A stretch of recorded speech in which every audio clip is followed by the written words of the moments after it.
Hello everyone, আসসালামু আলাইকুম। Welcome to Nasima's kitchen. আজকে আপনাদের সাথে শেয়ার করছি মিষ্টি কুমড়ার চপের রেসিপি। এর জন্য প্রথমেই কয়েক টুকরো মিষ্টি কুমড়া নিয়েছি এবং এগুলোর খোসা পিলের সাহায্যে ছাড়িয়ে গ্রেটারের সাহায্যে গ্রেট করে নিচ্ছি। এবার এর মধ্যে দিয়ে দিচ্ছি 3টি পাউরুটি। পাউরুটিগুলো আমি ছিঁড়ে দিয়ে দিচ্ছি। এরপর দিয়ে দেব স্বাদমতো কাঁচামরিচ কুচি।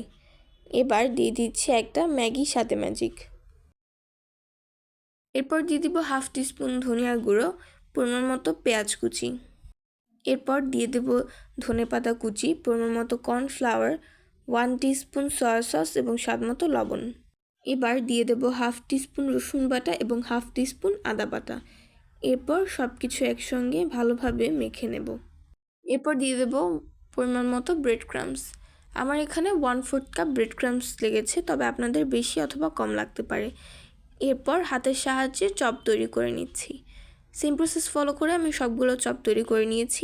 এবার চপগুলো 1/2 আওয়ারের জন্য ডিপ ফ্রিজে রেখে দেব এবং এই পর্যায়ে চপগুলো ফ্রিজে রাখতেই হবে, না হলে চপগুলো ভাজার সময় খুলে যেতে পারে।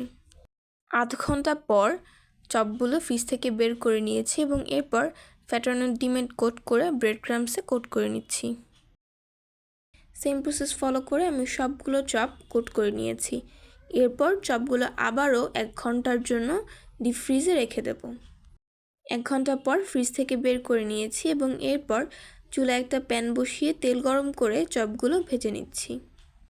উল্টে পাল্টে গোল্ডেন ব্রাউন করে ভেজে নিচ্ছি। তৈরি হয়ে গেল মজাদার মিষ্টি কুমড়ার চপ। এই রেসিপিটি আপনারা চাইলে পোলাও কিংবা ভাতের সাথে সার্ভ করতে পারেন এবং এটা অনেক বেশি মজা লাগে খেতে। আজকের ভিডিওটি এই পর্যন্তই। দেখা হচ্ছে নেক্সট ভিডিওতে। আল্লাহ হাফেজ।